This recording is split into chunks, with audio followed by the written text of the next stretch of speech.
West Bengal state committee এবং Shri Aurobindo society east Calcutta ব্রাঞ্চকে অশেষ কৃতজ্ঞতা। এই অনুষ্ঠান আয়োজন এবং পরিচালনার জন্যে, এবং তাতে আমাকে আলোচক রাখা হয়েছে। এই বেশ কিছুদিন ধরেই চলছে।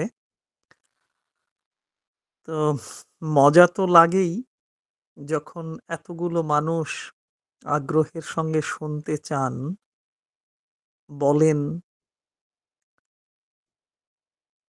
আলোচনা করেন। যোগ সমন্বয় কেনার প্রতি একটা ঝোঁক এসেছে বেশ কিছু মানুষের। আমি যোগ সমন্বয়ই বলছি, ইংরেজি বাংলা মিলিয়েই, আমি অভেদেই বলছি। একটা প্রবণতা এসেছে, বেশ কিছু মানুষ এই গ্রন্থটি সংগ্রহ করছেন। অর্থাৎ শ্রী অরবিন্দের সাধনার ধারাবাহিকতার যে পর্যায়ক্রম, তাকে লক্ষ্য করবার, তাকে অনুসরণ করবার, তাকে অনুশীলন করবার, জীবন ব্রত নেবার প্রচেষ্টায় অনেক মানুষ রয়েছেন। এটা সত্যিই খুব আনন্দের। যে আনন্দের পরিমাপ করা যাবে না। দুঃখ বেদনা, ঘটনা দুর্ঘটনা নানা রকমেরই চলেছে, তার মধ্য দিয়েও যে জ্ঞানের পথ, সেই জ্ঞানের পথ আমাদের নিয়ে চলেছে চৈত্য সত্তার অভিমুখী করতে, বা চৈত্য সত্তার অভিমুখী করছে আমাদের। জ্ঞানের পথ ধরে আমরা সেদিকে যাওয়ার চেষ্টায় রয়েছি। তার মধ্যে অনেক নির্বাচন করতে হচ্ছে, নির্বাচন করতে গিয়ে বর্জন করতে হচ্ছে, বর্জনের মধ্য দিয়েও নির্বাচন হচ্ছে। অর্থাৎ যা যা বর্জন করব তাকেও তো নির্বাচন করতে হচ্ছে। আবার যা কিছু নির্বাচিত তাকেও কখনো কখনো বর্জন করতে হচ্ছে স্বচ্ছ পথধারায় এগোতে গিয়ে। সাধক সাধিকা প্রতি মুহূর্তে তা অনুভব করছেন। উপলব্ধ সত্যকে জীবনাচরণের মধ্য দিয়ে প্রয়োগ ঘটাচ্ছেন।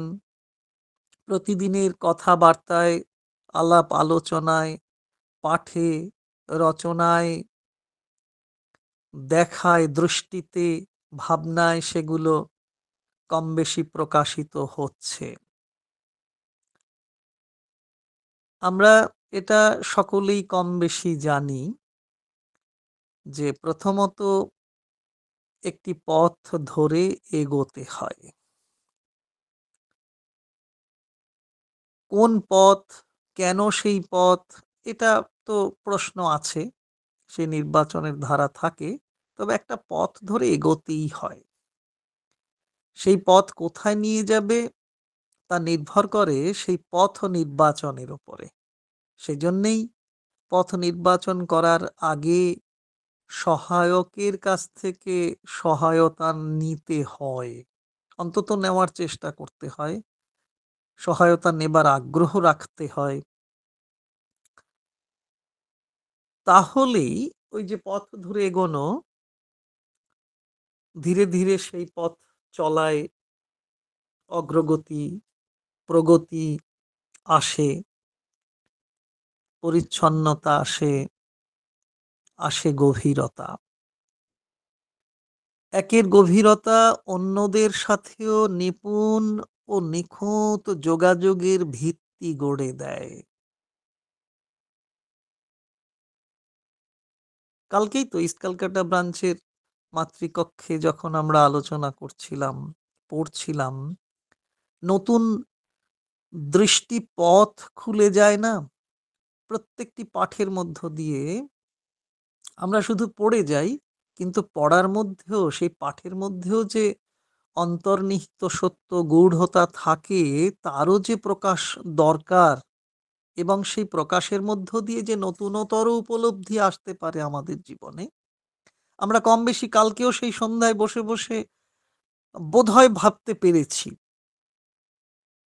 তাহলে এটা আমাদের কাছে নিশ্চিত করে এক লক্ষণ চিহ্ন এবং লক্ষ্যপথ এঁকে দেয় যে একের গভীরতা অন্যদের সাথেও নিপুণ ও নিখুঁত যোগাযোগের ভিত্তি গড়ে দেয়। যে যোগাযোগের ভিত্তি না হলে আমরা কোনো পথ ধরেই যথাযথভাবে এগোতে পারি না। যদিও একটা পথ নির্বাচন করতেই হয়। আবার বলছি, যে পথ ধরেই চলি না কেন তাতে সেই নিপুণ এবং নিখুঁত যোগাযোগের ভিত্তি দরকার। ১ম সব গোত্রীয় সম্প্রদায়, সব গোত্র, সব সম্প্রদায় বা ভাবের সাথে মেলামেশা করা যায় না। আমরা কি সবার সঙ্গে সমানভাবে মিশতে পারি? আমরা তো মধ্যম শ্রেণীয়। মধ্যবিত্ত শুধু বলি তা নয়, মধ্য মেধারও বটে, মধ্য অধ্যাত্ম বোধও বটে। তাই আমরা সব গোত্রের সঙ্গে, সব সম্প্রদায়ের সঙ্গে, সব ভাবানুরাগীর সঙ্গে সমানভাবে মেলামেশা করতে পারি না। তবে ওই পথ চলতে চলতে যখন প্রগতি আসে, অগ্রগতি হয়, নিপুণ এবং নিখুঁত যোগাযোগ তৈরি হয়, যারা আমাদের থেকে এগিয়ে আছেন তাদের সঙ্গে যখন আমাদের একটা সখ্যতা তৈরি হয়, তখন কি হয়? না ক্রমে ক্রমে গভীরতর উপলব্ধি আমাদের মেলামেশার পরিধিকেও বাড়িয়ে দেয়। এই যে সাধ্যায়, এই পাঠচক্রগুলো আমরা আয়োজন করি, তাতে কি হয়? না একের সঙ্গে অপরের এই যে মিল, মেলামেশা, এটা আমাদের উপলব্ধির পরিধিকে বাড়িয়ে দেয়, নিশ্চয়ই দেয়। না হলে আমরা সেখানে ছুটে, ছুটে যাই কেন? ধরুন এতদিন যেখানে দিব্য ও অদিব্য ভাবের মধ্যে প্রভেদ ছিল, আছে তো?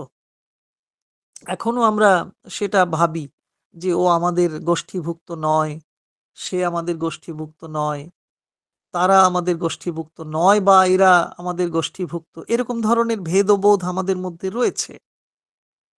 এতদিন রয়েছে। দিব্য অদিব্য ভাবের মধ্যে প্রভেদ ছিল, এখনো কিছু, কিছু আছে। ভিন্নতা ছিল, এখনো কিছু, কিছু আছে। তবে ধাপে, ধাপে এগোতে থাকলে ওই প্রগতি। একটা পথ নির্বাচন করে এগোতে থাকলে যে প্রগতি হয়, সেই প্রগতির সূচকতা আমাদের কি দেখিয়ে দেয়?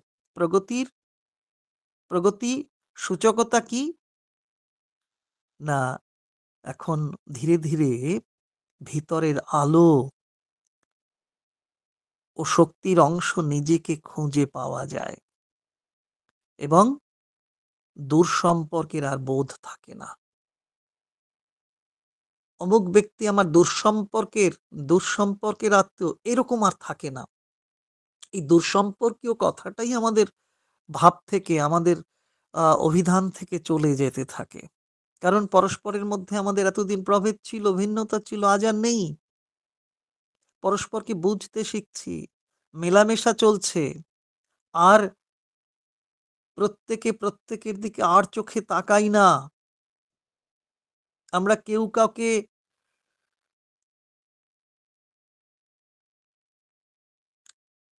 পরের শ্রী দেখে আমরা কাতর হই না। যাকগে অন্য ব্যাপার চলে যাচ্ছে। তাহলে ধাপে, ধাপে আমাদের কি হচ্ছে? নিজেদের ভিতরে একটা আলো জ্বলছে।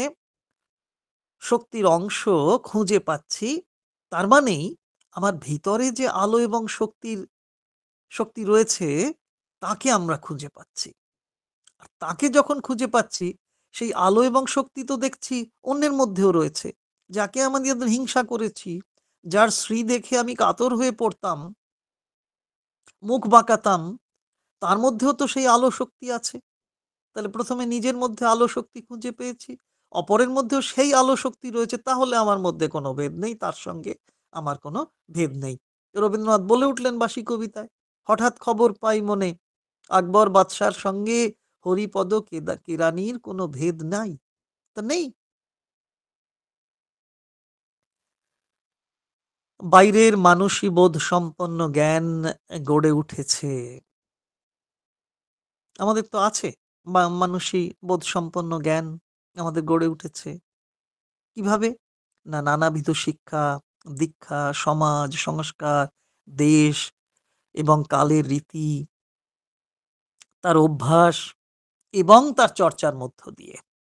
আমাদের আমাদের যে বিদ্যা গড়ে উঠেছে, বিদ্যা তো মানসী বিদ্যা বাইরের বোধ থেকেই তৈরি হয়।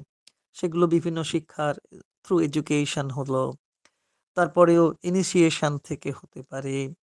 আমার সমাজ ব্যবস্থা, তার সংস্কার, দেশকালের রীতি আচার এবং সার্বিকভাবে তার যদি চর্চা সঠিকভাবে চর্চিততা হয়, তখনই একটা বোধ সম্পন্নতা আসে, একটা জ্ঞান তৈরি হয় আমাদের। তো সেই অর্জিত জ্ঞান ক্রমে যখন গভীর উপলব্ধির স্তরে নিয়ে গেছে, যখন সেই জ্ঞান ধাপে, ধাপে আমরা এগোচ্ছি প্রগতির পথে, ভেদ নেই, তখন কি হয়? না গভীর উপলব্ধির স্তরে আমাদের নিয়ে যায়। সেখানে তখন বহুবিধ ভিন্নতা এবং অনৈক্যের মধ্যেই ভিন্নতা আছে, অনৈক্য আছে, ধর্মের আছে, পোশাকের আছে, বর্ণের আছে, গোত্রের আছে, বাহ্যিক যেগুলো দেখা যায়। গোত্র অবশ্য বাহ্যিকভাবে বোঝা যায় না। দেহের বর্ণ দিয়ে অনেক সময় গোত্র আমরা নির্বাচন করে নিই। তাহলে সেই ভিন্নতা অনৈক্য দেখতে পাচ্ছি ভাষাগতভাবে। দেখি না?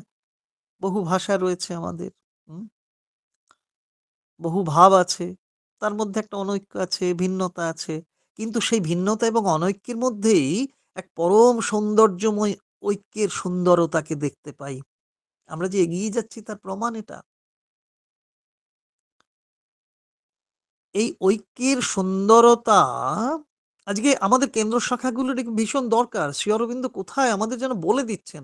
এইগুলো আমরা পড়ি না বলে আমাদের পড়ার অন্তত অভাব থাকে। বাহিরের বিদ্যা যে অর্জন করব, জ্ঞান অর্জন করব, তার ক্ষেত্রেও তো এই মূল সত্যগুলোকে জানা দরকার আছে। এই ঐক্যের সুন্দরতা কি করে? দিব্যতার আবেশ এনে দেয়। সুন্দরতা বা সৌন্দর্য আমাদের দিব্যতার আবেশ এনে দেয়। সুন্দর পোশাক পরে, পবিত্র পোশাক পরে, পরিচ্ছন্ন পোশাক পরে আমরা মন্দিরে যাই, মাতৃগৃহে যাই, ধ্যানকক্ষে যাই। তার মধ্য দিয়েই ওই সৌন্দর্যের মধ্যে সুন্দর করে ফুল দিয়ে সাজাই। আমরা তো পুজো করি না।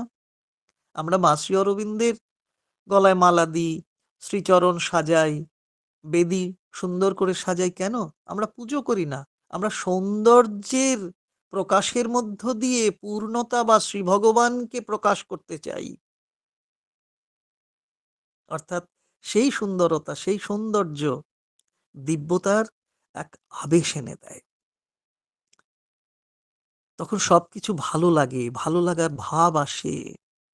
মন্ত্রে, মন্ত্রে যে মন্ত্রের মধ্য দিয়ে যে পবিত্রতা বা অপবিত্রতার প্রভেদ ঘোচনা মানে ঘোচানো হয়েছে, হয়েছে তো? মন্ত্রের মধ্য দিয়ে পবিত্রতা এবং অপবিত্রতার যে ভেদ ছিল, মন্ত্রের মধ্য দিয়েই সেই প্রভেদ ঘোচানো হয়েছে। এতদিন জোর করে সেই মন্ত্র উচ্চারণ করতে হয়েছে। যখন ভাবের নিবিষ্টতা এসেছে, গভীরতা এসেছে, সেই জ্ঞান এসেছে যে আমি আর অপরের মধ্যে কোনো ভেদ নেই, তখন আর জোর করে মন্ত্র উচ্চারণের প্রয়োজন হচ্ছে না। সেই সীমাবদ্ধতাও কেটে গেছে। জোর করে বাধ্য হয়ে নিয়ম ধরে রীতি অনুযায়ী মন্ত্র উচ্চারণ করে সৌন্দর্যায়ন করতে হয়েছে, মন্ত্রায়ন করতে হয়েছে, দিব্যতার আবেশ আনার চেষ্টা করা হয়েছে। আজ আর জোর করে সেই মন্ত্র রীতি উপচারে ষোড়শ বা আরো বেশি করে উপচার সাজিয়ে মন্ত্র উচ্চারণ করতে হচ্ছে না। কারণ ওই মন্ত্র উচ্চারণের রীতিও একটা সীমাবদ্ধতা, তাকেও সাধক সাধিকা অতিক্রম করতে পেরেছেন। শ্রী অরবিন্দ কোথায় নিয়ে যাচ্ছেন আমাদের? সীমাবদ্ধতাকে ভেঙে অসীমের পথে নিয়ে চলেছেন। তখন কি হয়? যে মন্ত্রের মধ্যে সীমাবদ্ধতা নেই, সেই মন্ত্র আমাদের নতুন শিক্ষার আলো এনে দেয়। নতুন শিক্ষার আলো এনে দিয়েছে। দেয়ের চেয়ে বলব দিয়েছে বললে আমরা আরো আরো যেন এগিয়েছি বলে নিজেদের প্রত্যয় হবে, বোধ জাগবে আমাদের। তখন কি হয়েছে? ঘুচেছে বাইরের শিক্ষার দেশাচার। এতদিন বাইরের শিক্ষায় অভ্যস্ত ছিলাম, একটা দেশাচার গড়েছিল, সেটা ঘুচে গেছে। আমার ভেতরের শিক্ষা নতুন আলো এনে দিয়েছে। এসেছে এই চেতনা, এমন এক চেতনা যেখানে বাহ্য এবং অভ্যন্তর পরম অধিগত চেতনার আশ্রয়ে ও লালনে সূচি হয়ে উঠেছে, শুদ্ধ হয়ে উঠেছে। আসল কথাই তো চেতনা। তার কোনো শেষ নেই, ক্ষয় নেই। অনন্ত সেই চেতনা, সেই চৈতন্য। তার যথাযথ উন্নয়ন এবং পরিবর্ধন না হলেই তো যত ভেদাভেদ। তাই যেখানেই বলা হয়, অনেক জায়গায় প্রশ্ন ওঠে এবং বেশ দুর্বিপাকেই পড়তে হয়, আক্রান্ত হতে হয় যে, "তোমরা শ্রী অরবিন্দ সোসাইটি কি করছো? এই পৃথিবী জুড়ে এই যে মারণযজ্ঞ চলেছে, তোমরা কি করেছো?" তখন সেই কথা যদি বলি, অনেকেই মানতে চান না যে, "আমরা ওরকম পুজো করি না। আমরা যুদ্ধ থামাতে যাই না। পারবো না। আমাদের সেই শক্তি নেই। সেই সেই বলিষ্ঠতা নেই।" আমরা চেষ্টা করি ভেতরে, ভেতরে যাতে চেতনার উন্নয়ন হয়। তার যথাযথ উন্নয়ন হয় এবং তার পরিবর্ধন হয়। কারণ চেতনার উন্নয়ন না হলে এই ভেদাভেদ, এই কাটাকাটি, এই মারামারি কোনোদিনই দূরীভূত হবে না। শ্রী অরবিন্দ বলছেন, আশ্রয় আশ্রিত এই যে বোধ, কার সঙ্গে? না পরমের সঙ্গে। মানুষ যে পরমের, তিনি আমাদের আশ্রয় দিয়েছেন। তিনি আশ্রয়দাতা, আমরা আশ্রিত। এই বোধ রাখা। মানুষ যে পরমের, পরম যে মানুষের। এইবার তাহলে মানুষ যে পরমের এবং পরম যে মানুষের, একে অপরের সঙ্গে ওতপ্রোত। কে পবিত্র আর কেই বা অপবিত্র? ধরুন মন্দিরে ঢুকছি, এরকম ঘটনা ঘটেছে জীবনে। ঝাড়খণ্ডে গিয়ে সেরকম একটা মন্দিরে ঢুকছি। পুরোহিত জিজ্ঞাসা করলেন, "স্নান করে এসেছেন?" স্নাত, অস্নাত এই ভেদবোধ রয়েছে সেই পুরোহিতের। দেবের কাছে, দেবীর কাছে, পরমের কাছে আমরা আমরা আমরা সবাই সমান। আমরাই স্নাত, অস্নাত, পবিত্র, অপবিত্র ভাব নিয়ে এসেছি, চলেছি। এইভাবেই তো চলছি। তবে এগোতে তো হবে। আমরা জন্মকালে কি স্নান করে এসেছিলাম? অথচ মাতৃগৃহই সবচেয়ে আমাদের সাধন কক্ষ, সবচেয়ে বড় সাধন কক্ষ। কারণ জন্মের পরে আমি হয়তো অজপা মন্ত্র জপ করি না। কিন্তু মাতৃগর্ভে থেকে মায়ের শ্বাস-প্রশ্বাসের সঙ্গে, সঙ্গে আমি কিন্তু অজপা জপ করেছি। তাহলে সেই কক্ষটিই ছিল সবচেয়ে পবিত্রতম কক্ষ। মানতে পারি না অনেক সময়। তাই স্নাত অস্নাত বোধ, পবিত্র অপবিত্র ভাব আমাদের আসে। সেই ধারা ধরে, সেই সংস্কার ধরে চলেছি। কিন্তু না, আমাদের এগোতে হবে। যথাযথভাবে এগোতে হবে। এগোনোর জন্যই তো শিক্ষা গ্রহণ। এই যে স্কুল, কলেজ, ইউনিভার্সিটি এর শিক্ষা ধরে আমরা এগোতে থাকি। সঙ্গে থাকে দৈহিক, প্রাণিক ও মানসিক শিক্ষাধারা। এগোতে, এগোতে এই দেহগত, প্রাণগত ও মনোগত বোধ আরো গভীরে যাওয়ার উদ্দীপনা পেতে পারে। দেহগত বোধ অতিক্রম করি, প্রাণগত বোধ অতিক্রম করি, মনোগত বোধ তাও আমাদের অতিক্রম করায়। অন্তত উদ্দীপনা জাগে যে এর সীমাবদ্ধতাকে অতিক্রম করব আমরা। কিন্তু শিক্ষা সৌভাগ্যক্রমে হোক আর দুর্ভাগ্যক্রমে হোক, শিক্ষা অধিকাংশ ক্ষেত্রেই জীবিকা নির্বাহ এবং তার উন্নতি বিধানের জন্য, তাই না? ব্যক্তির উন্নতি বিধানের জন্য, উৎকর্ষ বিধানের জন্যই শিক্ষা। সেটাই ধরে নিয়েছে সারা বিশ্ব আজকে। অন্তত কর্পোরেট ওয়ার্ল্ড সেটাকেই মানছে। কিন্তু তারও পরে কিছু আছে তো। তা আছে এবং আসেও বটে। কিভাবে? ধাপে, ধাপে, ধাপে, ধাপে আসে। যে ১ম অবস্থায় জীবিকা নির্বাহের জন্যে শিক্ষা, উন্নতি বিধানের জন্যে শিক্ষা। কিন্তু চিরকাল তো একই অবস্থায় থেমে থাকে না। এই শিক্ষীয় ধারণা, এই যে শিক্ষাবৃত্তি, তা যে আরো অনেক ধাপ মানুষকে এগিয়ে নিয়ে যায়। মানসিক তৃপ্তি অর্জন এবং উপরভাষা জীবনের উপকারিতা লাভ করার পরে, পরে জীবন জীবন জীবন আরো গভীরের অভিমুখী হতে থাকে। হ্যাঁ, তার জন্যেও চর্চা প্রয়োজন। চর্চার ভীষণ প্রয়োজন। সেবামূলক কাজে কেউ যুক্ত হন না? হন। সেবামূলক কাজে ভালো লাগে। মানে ভালো লাগার জন্যই যে করছেন তাও নয়। ওই করছে তাই করি বা ছবি উঠবে বলে। দানের নামে আত্মপ্রচারের মধ্যেই তো সেবামূলক কাজ চলছে। দেখেছি না নেতা-নেত্রীদের আমি দেখেছি। সে আমপানের সময় দেখেছি, করোনার সময় দেখেছি। ওরে বাবা! ছবি মানে ছবি তুলে সেটা Facebook এ না দিলে তার দান করা হলো না। আগে সেই ছবি দিতে হবে। আমরা এখনো তো বিভিন্ন সেন্টার ব্রাঞ্চের বিভিন্ন কাজ হয়। ছবি পাঠানো হয় গ্রুপে ১০০, ১৫০, ২৫০, ৩০০ ছবি প্রতিদিন আসে। ওমা! দেখছি মায়ের ছবি নিয়ে দাঁড়িয়ে আছে হাতে একটা টাওয়েল। কেন? না আমি মায়ের ছবি পরিষ্কার করছি। সেটাও সবাইকে দেখাতে হবে। না দেখালে তো প্রমাণ হবে না যে আমি কত বড় সাধক সাধিকা, কত বড় সেবক সেবিকা। আছে, এগুলো তো আমাদের আছে। তবে এগুলো অতিক্রম করে আরো গভীরের অভিমুখী হওয়ার একটা প্রবণতাও আসে, নিশ্চয়ই আসে। হ্যাঁ, তার জন্যে কি? চর্চার প্রয়োজন। ওই যে বললাম সেবামূলক কাজে কেউ যুক্ত হন।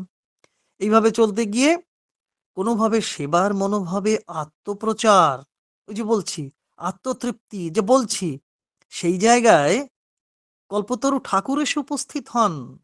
ওই সেবামূলক কাজ করতে, আত্মপ্রচার করতেও, ভন্ডামি করতেও কখন সাধু হয়ে ওঠেন একজন।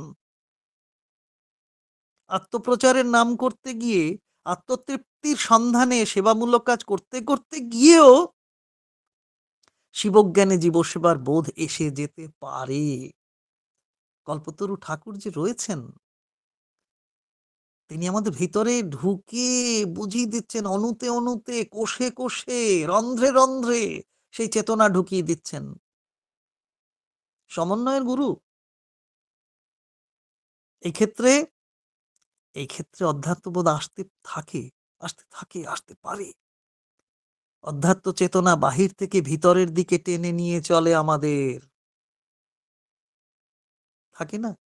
কত মানুষ শুধু আত্মপ্রচারের জন্য সারা জীবন করে যাচ্ছেন। আবার এমন লোকও তো আছেন আত্মপ্রচার করতে গিয়ে না, আত্মপ্রচার আমার ভিতরের আত্মার প্রচার আমার দরকার। আমার আত্মপ্রচার করব না ভিতরের যিনি আত্মা রয়েছেন তার প্রচার করব।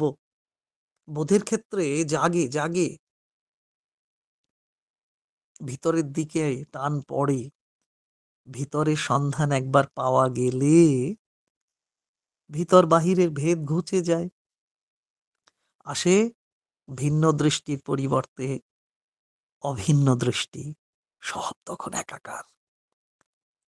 কালের মধ্যেই কালাতীত।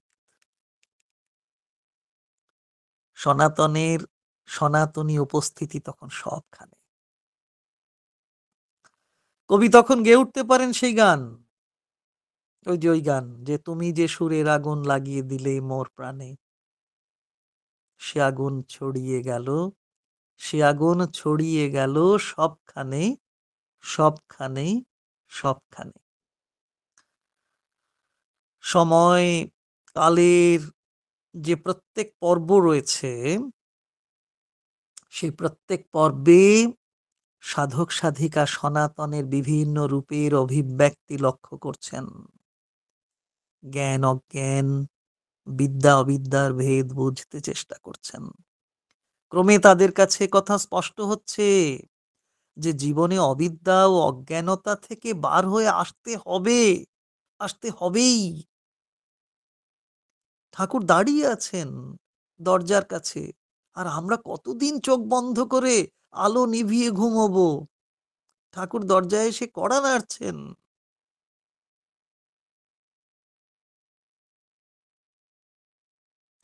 প্রতিটি বিষয়ে গভীর একাগ্রতা নিয়ে আসতে পারলে তার প্রভাবে ভালোকে অনেক বেশি ভালো করে তোলা যাবে। আর অবিদ্যা ও অজ্ঞানের প্রতি একাগ্র না হওয়ার ফলে কি হবে? আমরা বিদ্যার প্রতি, আমরা জ্ঞানের প্রতি আগ্রহী হব। তখন ভালোকে আরো বেশি করে ভালোবাসতে শিখব। অবিদ্যা, অজ্ঞানের প্রতি একাগ্র হব না। ফলে কি হবে? একের পর এক জীবন থেকে সেই অজ্ঞানতা, অবিদ্যা সরে যেতে থাকবে। যার প্রতি নজর দেওয়া না হয়, যাকে গুরুত্ব দেওয়া না হয়, সে হারিয়ে যায়, চলে যেতে থাকে। তাকে আর যাকে একবার বর্জন করা হবে তাকে যেন ফিরিয়ে না আনতে হয় আমাদের। এইভাবে চলতে থাকলে এইভাবে চলতে থাকলে সাধক সাধিকা নিজের ক্ষেত্রে ভালোত্বের সর্বোচ্চ শিখরে পৌঁছতে পারবেন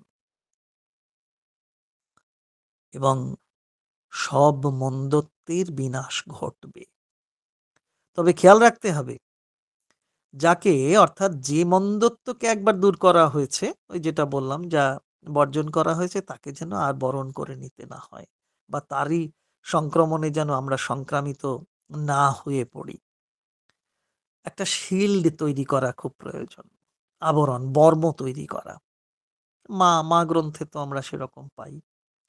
বর্মাবৃত হয়ে চলতে চাইলে ২ টি বিষয়ের দরকার। এক ভগবতী মায়ের করুণা আর নিজের দিক থেকে আমার শ্রদ্ধা, নিষ্ঠা, সমর্পণে গঠিত আমাদের অন্তঃকরণ। এ যদি থাকে সেই ক্ষেত্রে শিল তৈরি করব আমরা। সাধনগত সততার বর্ম গড়তে চাইবো আমরা।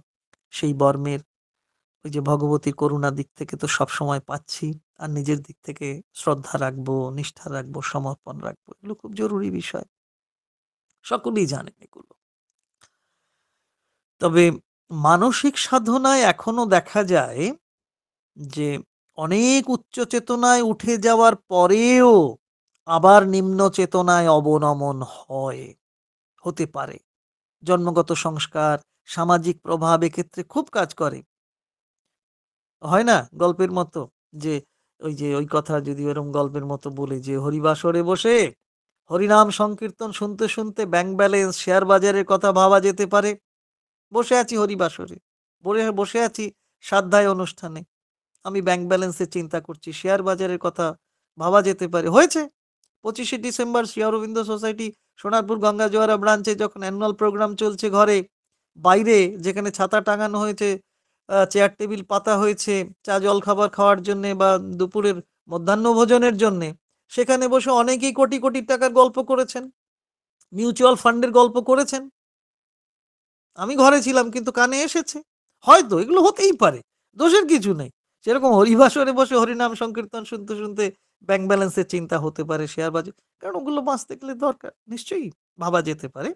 আবার এমনও তো হয়েছে, শুঁড়িখানায় বসেও একজন বদ্ধ মাতাল শুনতে পারে হরিনাম সংকীর্তন। এ ভারী মজার বিষয়। বলবে, "সুধেন্দু তুমি বেশি বুঝে গেছো।" বলে, "হ্যাঁ, অনেকের চেয়ে খানিকটা কিছুটা হলেও বুঝেছি। একেবারে যে বুঝিনি তা নয়। না হলে বলছি কি করে?" তবে অসন্তুষ্ট হলে কিছু করার নেই। সত্যি কথা। সাধনায় মজেছেন যে জন, তাকে তো নজর খোলা রাখতেই হবে। আমরা পড়ে চলি, বলে চলি বছরের পর বছর। কিন্তু পঠিত অংশের অন্তর্নিহিত ভাব গ্রহণ করা হয় না। মা ও শ্রী অরবিন্দের ছবি প্রতিষ্ঠা করি।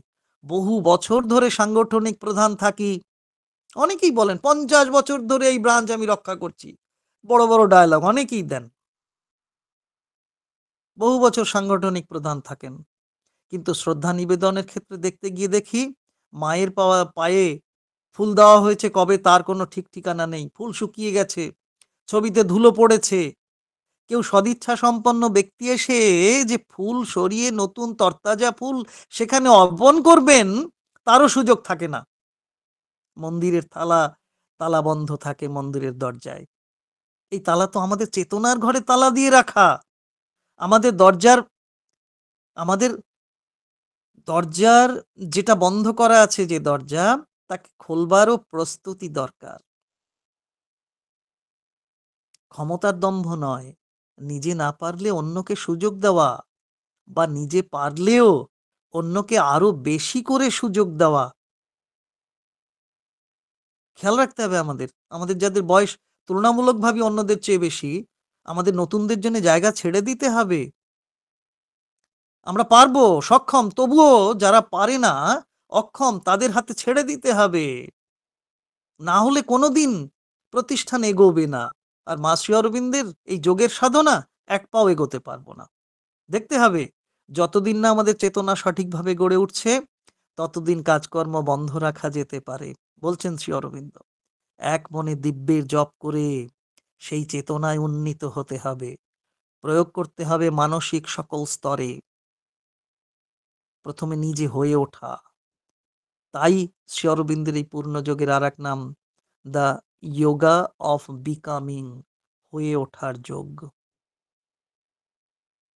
প্রথমে নিজে হয়ে ওঠা, তারপর সেই অর্জিত ভাব বিস্তার করা। ঊর্ধ্ব থেকে আসা আলো তখন আমাদের চেতনার সকল স্তরকে অধিগ্রহণ করবে। আহা, কি আনন্দ তখন! আমরাও রূপান্তরিত চেতনার আধারে হয়ে উঠব। আমরাও রূপান্তরিত হব চেতনার আধারে, আধারিত হব, দিব্য ভাবরাজ্যের অধিবাসী হতে পারব।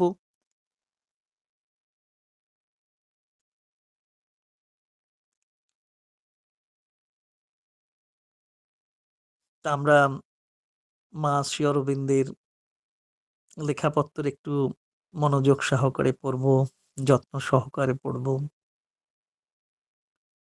কারুকে দূরে সরিয়ে না দিয়ে আরো কাছে টেনে আনার চেষ্টা করব। কেউ দূরে থাকবে না, কারুকে দূরে রাখবো না। তার জন্য চাই চেতনার স্বচ্ছতা। হ্যাঁ, আর একটা বিষয় শ্রী অরবিন্দ এখানে স্পষ্ট করছেন।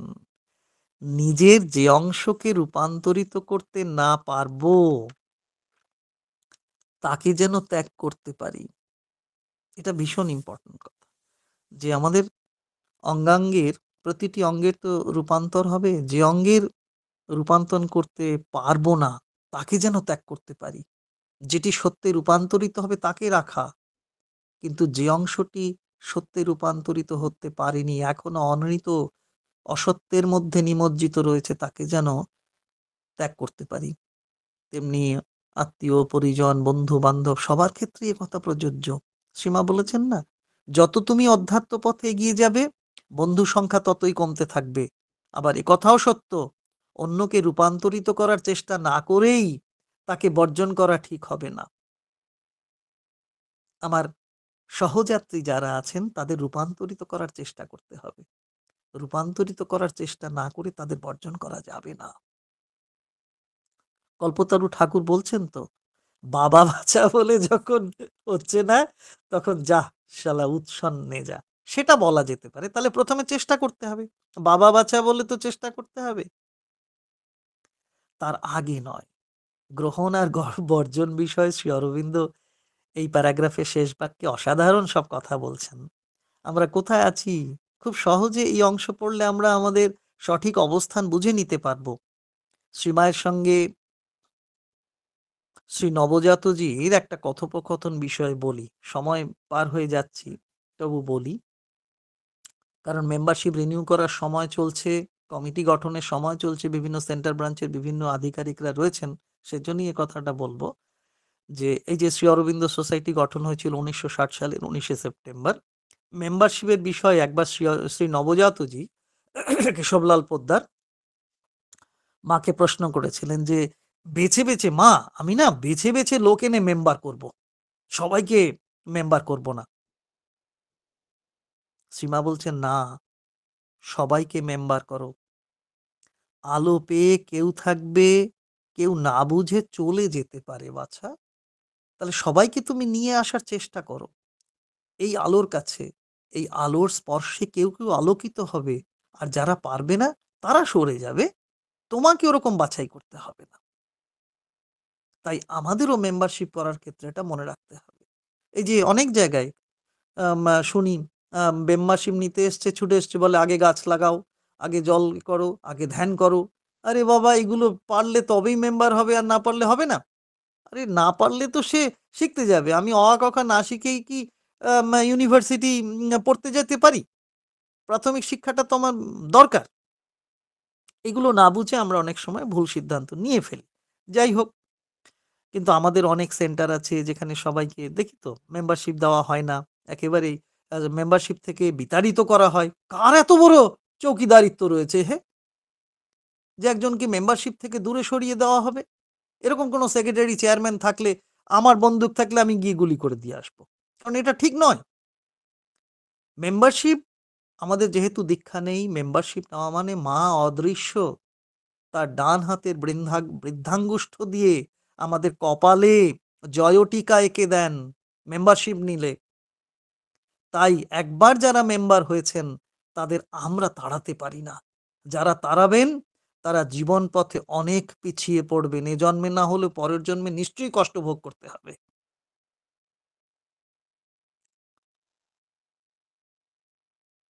যারা এরকম করেন তারা একেবারেই শ্রী অরবিন্দ বিরোধী মনোভাব।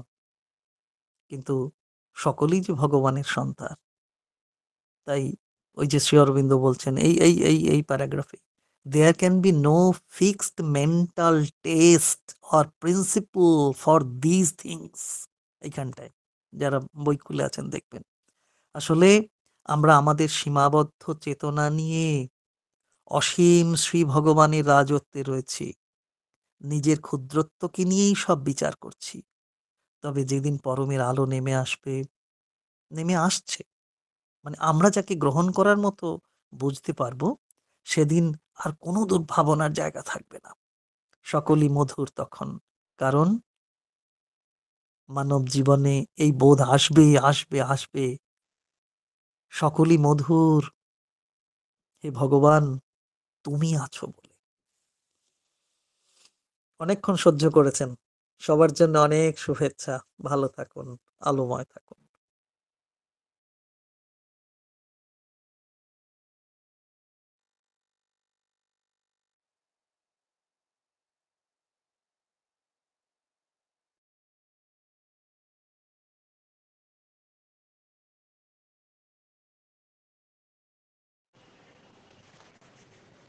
অসাধারণ আলোচনা, অসাধারণ বিষয়টাই অসাধারণ।